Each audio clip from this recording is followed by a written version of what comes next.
तो शुरुआत खबरों की करेंगे। आपको बता दें, प्रधानमंत्री नरेंद्र मोदी के विदेश दौरे का आज तीसरा दिन है। आज हिरोशिमा में G7 सम्मेलन में वो शामिल होंगे। तीसरा सत्र है और इस सत्र में शांतिपूर्ण, टिकाऊ और प्रगतिशील विश्व जैसे विषयों पर चर्चा होगी। आपको बता दें, प्रधानमंत्री नरेंद्र मोदी G7 सम्मेलन तीसरे सत्र के चर्चा में शामिल होने वाले हैं। तो आपको बता दें कि प्रधानमंत्री नरेंद्र मोदी के विदेश दौरे का आज तीसरा दिन है। हिरोशिमा में G7 सम्मेलन में वो शामिल होंगे। तीसरा सत्र है जिसमें वो शामिल होंगे और इसमें कई ऐसे विषय जिसको लेकर चर्चा, बातचीत यहां पर की जाएगी, सहमति बनाई जाएगी। आपको बता दें, पीएम नरेंद्र मोदी G7 सम्मेलन तीसरे सत्र के चर्चा में शामिल भी होंगे और इस चर्चा के दौरान तमाम विषय जिन पर सभी बात करेंगे, बातचीत होगी। प्रधानमंत्री नरेंद्र मोदी का ये जापान दौरा बेहद महत्वपूर्ण, इसीलिए क्या कुछ कार्यक्रम प्रधानमंत्री नरेंद्र मोदी के रहने वाले हैं, इसकी जानकारी अब आप तक पहुंचाते हैं ग्राफिक्स के जरिए। प्रधानमंत्री मोदी का पापुआ न्यू गिनी का पहला दौरा आज है। पीएम मोदी FIPIC शिखर सम्मेलन में हिस्सा लेंगे। फिजी और न्यूजीलैंड के प्रधानमंत्री से मुलाकात करेंगे। पापुआ न्यू गिनी से आज ही ऑस्ट्रेलिया जाएंगे। G7 सम्मेलन के तीसरे सत्र में वो शामिल होंगे। आज PM Modi Papua New Guinea जाएंगे, ये बड़ी जानकारी। आपको बता दें, पीएम मोदी का पापुआ न्यू गिनी का पहला दौरा है।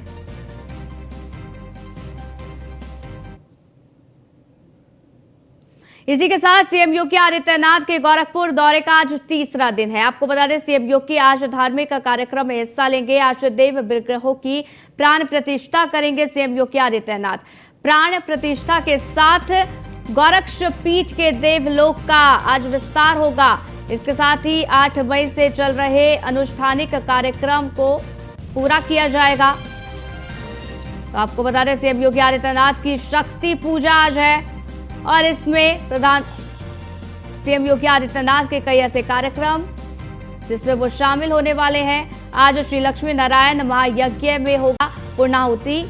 श्रीमद् भागवत महापुराण कथा ज्ञान यज्ञ आज होगा। सीएम योगी करेंगे देव विग्रहों की प्राण प्रतिष्ठा। प्राण प्रतिष्ठा के साथ ही गोरक्षपीठ के देवलोक का विस्तार होगा। 8 मई से 2 चरणों में चल रहे अनुष्ठानिक कार्यक्रम और आपको बता दें, इस कार्यक्रम को आज पूरा किया जाएगा। तो आज क्या क्या होने वाला है, इसकी जानकारी आप तक पहुंचा रहे हैं। आपको बता दें, आज हरेंद्र दुबे फोन लाइन पर हमारे संवाददाता जुड़ गए, जानकारी उनसे लेते हैं। हरेंद्र, आज गोरखपुर में कौन कौन से कार्यक्रम होने वाले हैं? सीएम योगी किन किन कार्यक्रमों में हिस्सा लेंगे, क्या कुछ जानकारी आपके पास? मंदिर में उत्तर प्रदेश के मुख्यमंत्री योगी आदित्यनाथ प्राण प्रतिष्ठा देवी देवताओं की मूर्ति की करके नजर आएंगे। बहुत कम समय बाद जनता दर्शन लगाएंगे। जो पूर्वांचल की जनता आई हुई अपनी फरियाद लेकर के, उसकी फरियाद सुनने के बाद फिर जो है कि वो फिर देवी देवताओं के प्राण प्रतिष्ठा कार्यक्रम में 9 बजे से लग जाएंगे। प्राण प्रतिष्ठा का कार्यक्रम जो है 12 बजे तक चलेगा। 1 बजे भोजन भंडारा है। 1 बजे के बाद श्री महापुराण की कथा का समापन का कार्यक्रम, हवन इत्यादि कार्यक्रम होंगे और शाम को 6 बजे मशहूर गायक कन्हैया मित्तल द्वारा भजन संध्या का कार्यक्रम रखा गया है। खासतौर से आज पूरा दिन मुख्यमंत्री योगी आदित्यनाथ व्यस्ततम कार्यक्रम में मौजूद रहेंगे और गोरखनाथ मंदिर में देवी देवताओं की प्रतिमा का विस्तार आज हो रहा है। खास तौर से आज इस कार्यक्रम को लेकर के वह बृहद कार्यक्रम में मुख्य जजमान के रूप में मौजूद रहेंगे। ब्राह्मणों के मंत्रोच्चार के साथ साथ सारे कार्यक्रम संपन्न कराए जाएंगे। बिल्कुल। और कितने बजे पहुंचेंगे सीएम योगी आदित्यनाथ इस कार्यक्रम में? कब होगी इसकी शुरुआत? 9 बजे से शुरुआत होगी और शाम 6 बजे तक कार्यक्रम जारी रहेगा। बहुत बहुत शुक्रिया हरेंद्र, हमारे साथ जुड़ने के लिए, जानकारी हम तक साझा करने के लिए।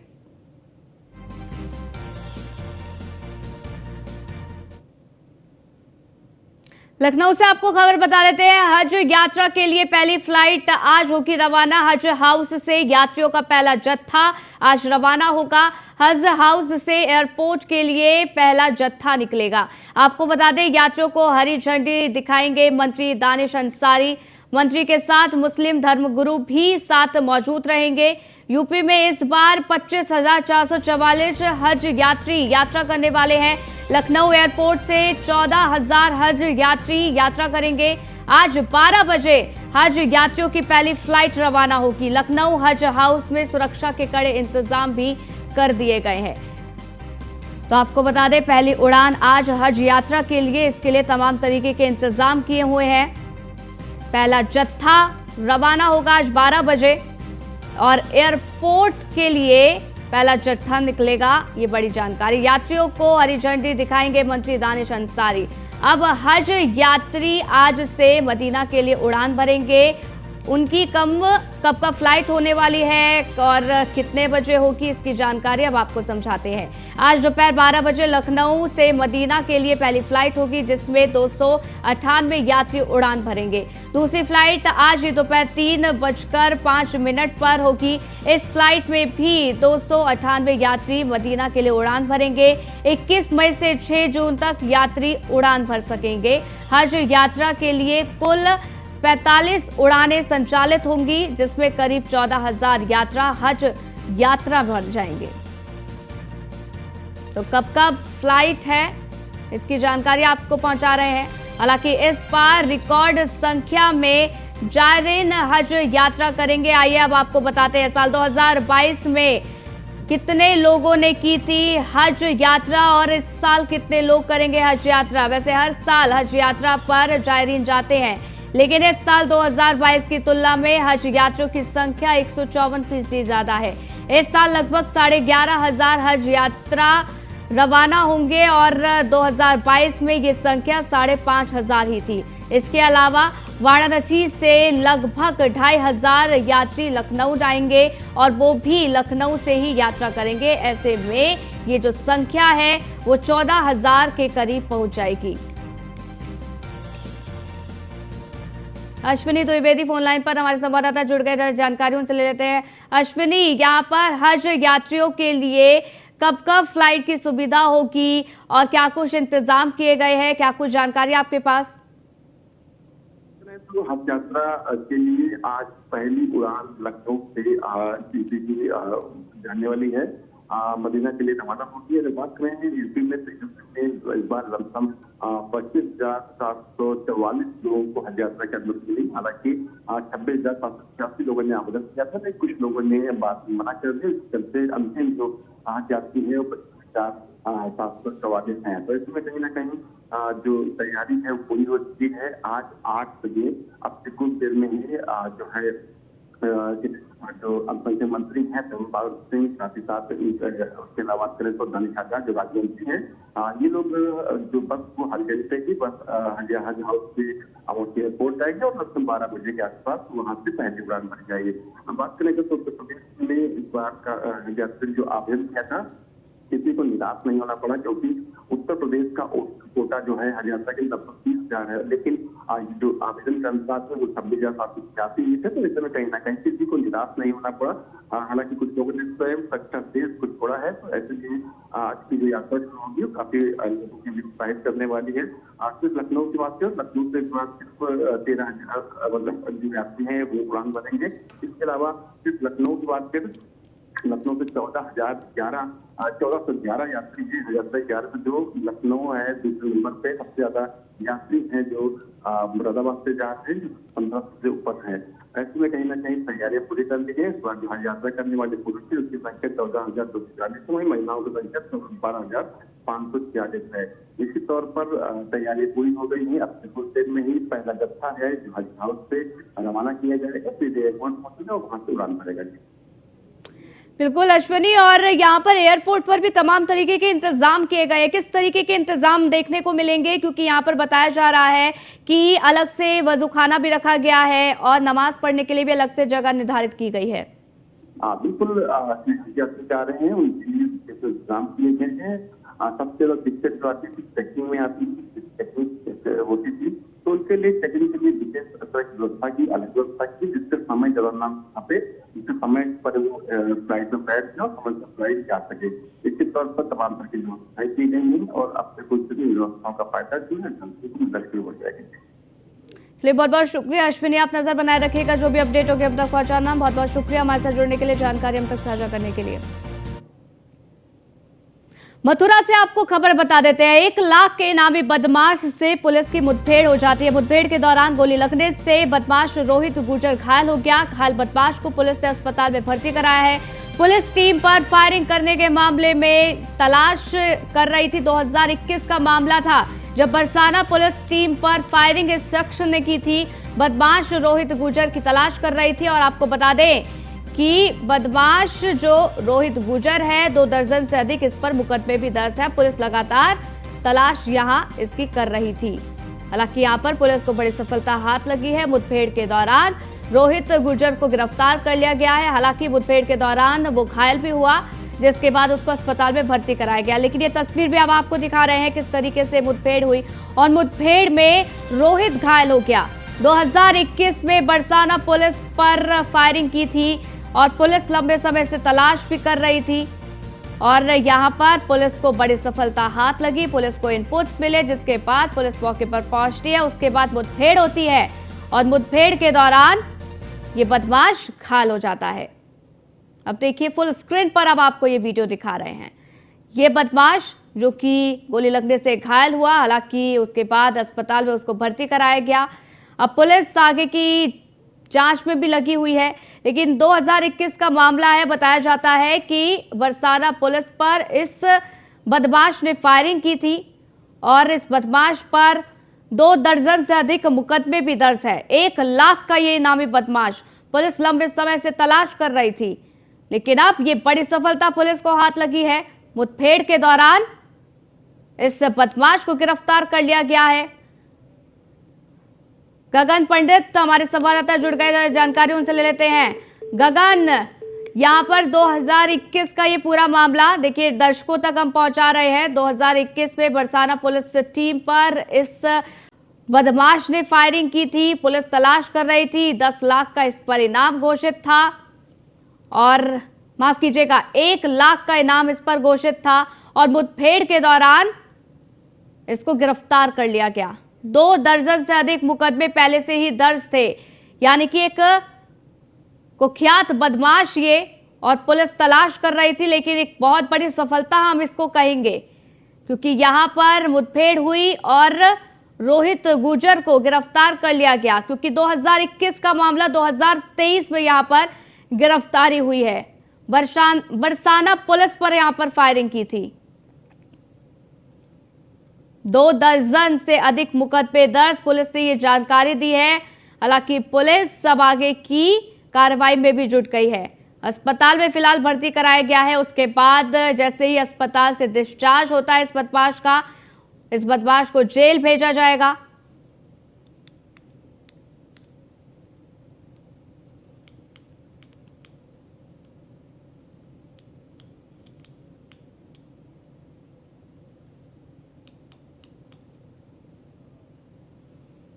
ग्रेटर नोएडा से खबर आपको बता देते हैं, डीएम मनीष कुमार वर्मा के निर्देश पर एक्शन यहां पर लिया गया है। आपको बता दें, दादरी तहसील दिवस में लेखपाल को यहां पर निलंबित कर दिया गया है। दादरी एसडीएम आलोक कुमार ने लेखपाल को यहां पर निलंबित किया है। जमीन पर अवैध कब्जे की शिकायत पर यह बड़ी कार्रवाई हुई है। दोषी पाए जाने पर लेखपाल को यहां निलंबित किया गया है। ग्राम बिसाहड़ा के खाद के गड्ढे की भूमि पर अवैध कब्जा था और आपको बता दें कि डीएम मनीष कुमार वर्मा ने इसके निर्देश दिए थे। गलत आय प्रमाण पत्र जारी करने वाले लेखपाल पर अब कार्रवाई भी होगी। इसके साथ ही आरटीई के तहत निजी स्कूलों में निशुल्क प्रवेश के लिए लगता है आय प्रमाण पत्र।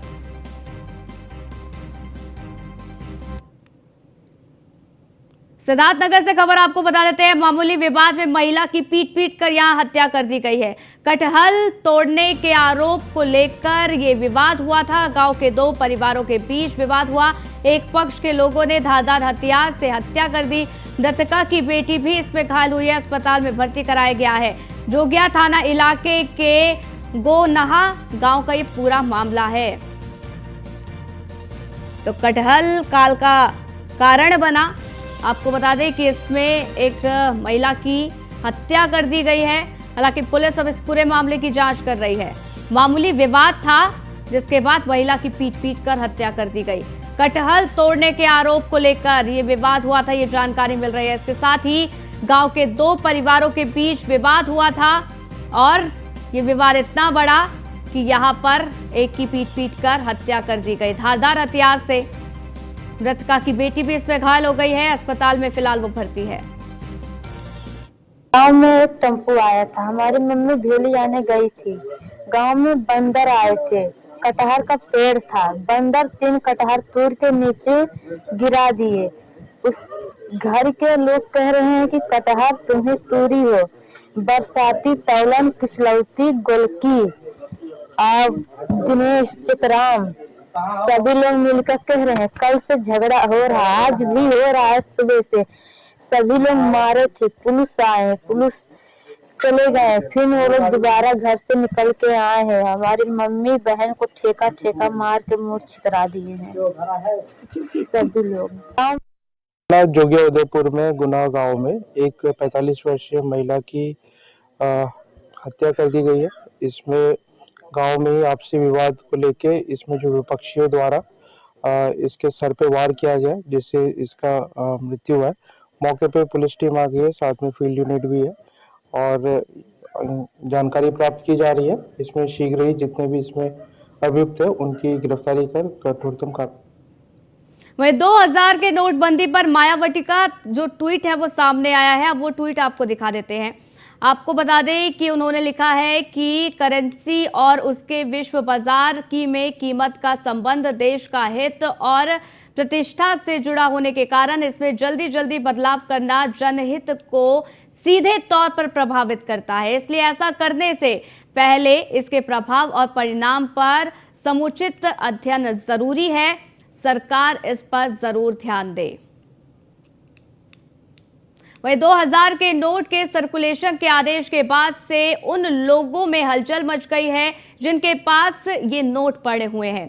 2000 के नोट बंद होने के बाद व्यापारियों और आम जनता में क्या क्या असर देखने को मिला है, वह लोग इस फैसले का कितना सम्मान करते हैं, क्या वो इस फैसले का स्वागत करते हैं, इसको जानने के लिए न्यूज़ 1 इंडिया की टीम जनता के पास पहुंची, व्यापारियों के पास पहुंची, उनसे पूछताछ की, उनका क्या कुछ रिएक्शन सामने आया, अब ये आप देखिए। आरबीआई की गाइडलाइन ठीक है। अधिकतर 2000 की मुद्रा ब्लैक मनी के रूप में लोगों की तिजोरियों में जमा हो गई थी। तो ऐसे लोग थे जो उन्होंने अपना 2 नंबर का पैसा इसमें बंद कर लिया था, तो उसे बाहर निकालने का ये ठीक तरीका है। जब आरबीआई ने वो स्टार्ट किया था उसके बाद भी वो प्रचलन में कम आया, क्योंकि लोगों के पास 2000 का नोट जो होता है वो इकट्ठा हो जाता है और ये 2000 के नोट ज़्यादातर जो ब्लैक मनी रखते हैं उन लोगों के पास काफ़ी संख्या में है। तो जो भी आरबीआई की गाइडलाइन है ये संतुष्ट है। फैसला तो आरबीआई का बहुत ही सराहनीय है और दूसरी चीज़ ये कि आम जनमानस पे इस पर ना के मात्र फ़र्क पड़ेगा। इसका कारण है क्योंकि आम जनता के लिए तो ये पहले से ही बंद था, क्योंकि आपने देखा होगा ये सर्कुलेशन में 2000 का नोट बहुत ही कम दिखता था। तो मेरा मानना है कि आम जनता पे इसका ना के बराबर फ़र्क पड़ेगा। पहले तो 2000 का नोट लाना ही यहाँ पर गलत था, क्योंकि लोग कहते थे 1000 का जब नोट चलता था तो कहते थे कि उससे बड़ा काला धन जो है छुपा के रखे लोग। 2000 में काला धन नहीं छुप पाएगा, काला धन 2000 से दुगना छुप गया। और वो काला धन आम आदमी के पास नहीं है, वो गरीब के पास नहीं है, नेता के पास है। नेता अब इसमें नेता परेशान होंगे, आम आदमी नहीं परेशान होगा। आम आदमी पास देखे, मैं खुद 1 साल से नहीं देखा हूँ कि वो नोट गांधी जी उस पर छपे हैं कि उड़ गए, आप समझिए। क्योंकि पहले जब मैंने एक बार देखा था उसमें गांधी जी थे, लेकिन पता नहीं अब गांधी जी हैं कि नहीं, मैं नहीं जानता। तो आम मध्यम वर्गीय नोट नहीं देखा है 2000 का, लेकिन बड़े बड़े नेता जो होंगे उन्होंने देखा है, काला धन उनके पास है। और जो व्यापारी हैं, व्यापारी को कोई टेंशन नहीं है। 2000 की नोट की अगर बात करें तो एक तरह से जो नोटबंदी सरकार ने की थी, प्रधानमंत्री की घोषणा हुई थी और भारतीय रिजर्व बैंक ने की है, तो दोनों में काफ़ी अंतर है। 2000 के नोटों को पाबंदी लगाई गई, वो भी 30 सितंबर तक का समय, कोई लिमिट नहीं है, बैंक में आप जमा कर सकते हैं। और इसके पीछे वजह यही दिखती है और कहा भी जाता है कि जो चलन में है वही मुद्रा है। ये बहुत बढ़िया जो भी ये नियम बन रहा है या बनने जा रहा है या बनने का प्रयास है, जो भी निर्णय लिया गया है बिल्कुल उचित है, बिल्कुल सही है और इसको पहले ही कर देना चाहिए। देखिए क्योंकि ये जो 2000 के नोट है देखे हुए लगते हैं कई महीने हो गए, कई महीने क्या हमको लगते हैं साल हो गए मुझे भी देखे हुए, परंतु जो निर्णय है वो बिल्कुल सराहनीय है। इसको आगे ही पहले ही कर लेना चाहिएगा। सरकार का निर्णय है और सरकार जो निर्णय ली है होगी वो कुछ सोच समझ कर ही निर्णय ली होगी। अगर 2000 की नोट पे वो रोक लगा रहे हैं तो ये सरकार की है मंशा, और जो पाबंदी वो लगा रहे हैं नोट पे ये सरकार ही इसका जवाब दे सकती है। सरकार का निर्णय सही है या गलत है ये तो अलग का विषय है, लेकिन इससे परेशानी किसको होगी? इससे परेशानी मिडिल क्लास फैमिली को थोड़ी होगी। नोट उनके पास है नहीं, 2000 का नोट देखे हुए लोगों को 2-2 साल हो गया है और ये नोट सारे डंप जो है व्यापारियों के पास है, नेताओं के पास है, तो नोट तो वहाँ से निकलेगा, तो परेशानी किस चीज़ की होगी? करें, बंद करें। ये पहली बार एक बार बंद हुआ 1500 लोग जनता की मार, अभी दूसरी बार फिर जनता क्या करेगी? इतनी महंगाई, एक तो ऐसे ही नोट बंद क्या झेलेगी इसको जनता? इससे फायदा क्या होगा जनता को? घंटों बैंक में लाइन लगाओ, उसके बाद 2-2, 3-3 घंटे आदमी लाइन में लगे रहे, उसके बाद बैंक काउंटर बंद हो जाता है, काउंटर बंद हो जाता है। कितनी मेहनत से तो आदमी इकट्ठा करके रखता है, उसके बाद में घंटों लाइन में लगे, पैसे निकलते नहीं बैंक से। बिल्कुल सही फैसला है। गरीब जनता के पास 2000 नोट आएगा कहाँ से? महीनों हो गया हम खुद नहीं देखे तो दूसरे को क्या बताएंगे? विपक्ष का काम ही है, रूलिंग पार्टी पे विपक्ष तो वैसे ही हमलावर रहती है, वो कोई भी फैसला लेगी। आगे के जो आगामी फैसले उनको भी देख लो, 3 तलाक, हलाला, दुनिया वगैरह का इतना चलता है, तो सब में तो विपक्ष वैसे भी हंगामा करता है। बिल्कुल सही है, क्योंकि इनसे केवल बड़े पूंजीपतियों का फायदा है। गरीब आदमी के पास 2000 का नोट आएगा कहाँ से? उसकी सैलरी नहीं है 2000 का नोट की। डिजिटल वाला फैसला बहुत बढ़िया सरकार। हाँ, बहुत राहत है, कोई दिक्कत तो नहीं, कोई दिक्कत। इसी के साथ रुकेंगे एक छोटे से ब्रेक के लिए, देखते रहिए न्यूज़ 1।